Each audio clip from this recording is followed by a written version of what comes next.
Como falei anteriormente, a Constituição do Estado, o legislador constituinte, não usou muito a criatividade, tanto pelo fato de ter um campo de atuação relativamente apertado, já que todos sabemos que as competências do Estado-membro são residuais, e o legislador constituinte disciplinou quase que a exaustão as competências da União, expressamente, assim o fez para os municípios, e o que sobra, o que resta, o que remanesce, né, o resíduo está no campo da competência do Estado-membro. Mas nós não tínhamos tradição de exercitar a criatividade ao ponto de inovar substancialmente no plano estadual e instituir aquilo que se convencionou chamar, na linguagem, por exemplo, do ministro Gilmar Mendes, como normas ontologicamente estaduais, sem nenhuma referência ao plano federal. E aí o que acontece na prática? A esmagadora maioria das constituições estaduais reproduzem normas federais no seu texto estadual, ou por necessidade de obrigação, uma reprodução compulsória, ou então imitando, não obrigado, mas imitando o modelo adotado no plano federal. E aí nós temos dois tipos de normas. Normas de reprodução e normas de imitação. E aí se indaga.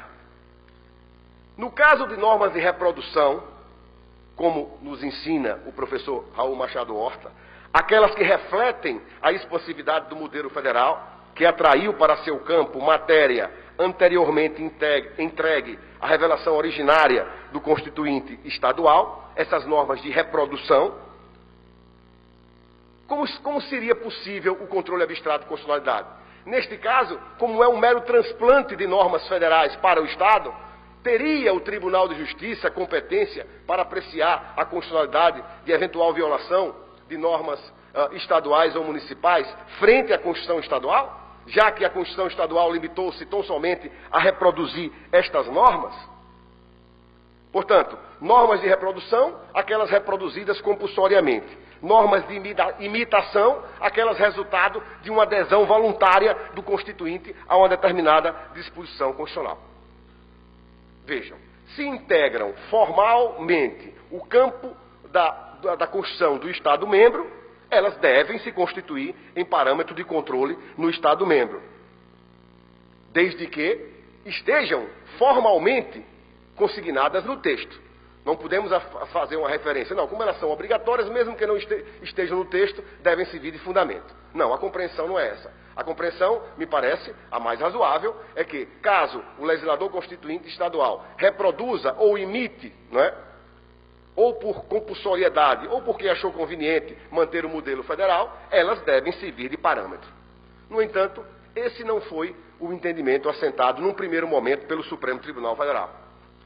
O Supremo Tribunal Federal entendeu que, nesse caso, a tese de manter como parâmetro era ociosa, porque a reprodução das normas constitucionais federais eram obrigatórias e, na verdade, o que o Estado fez apenas foi adotar aquilo que a Constituição Federal havia determinado para ele.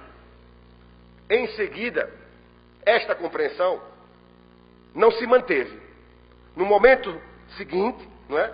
A primeira foi em relação ao julgamento da reclamação 370, depois no julgamento da reclamação 383, o Supremo evoluiu, entendendo que mesmo em se tratando de normas de reprodução obrigatória, já que em relação às normas de imitação não havia muita controvérsia, em relação às normas de reprodução obrigatória, se elas constassem do texto, poderiam ser objeto, parâmetro de controle. E aí, o que é que nós passamos a ter, mesmo nessas situações de norma de reprodução obrigatória? Nós estaríamos diante de uma situação onde, mesmo com normas exatamente iguais, de conteúdo normativo exatamente igual, tanto a Constituição Federal como a Constituição Estadual serviriam de parâmetros de controle autônomos e diferenciados, desde que, no momento de ajuizamento da ação direta de inconstitucionalidade, quer no Tribunal de Justiça, quer no Supremo Tribunal Federal, se indicasse a causa de pedir. Então, na verdade, era uma forma que se pensou de possibilitar e de se garantir a manutenção do controle abstrato de constitucionalidade no plano estadual, porque se assim não fosse, estaria completamente esvaziado. No entanto, toda decisão polêmica traz consequências importantes.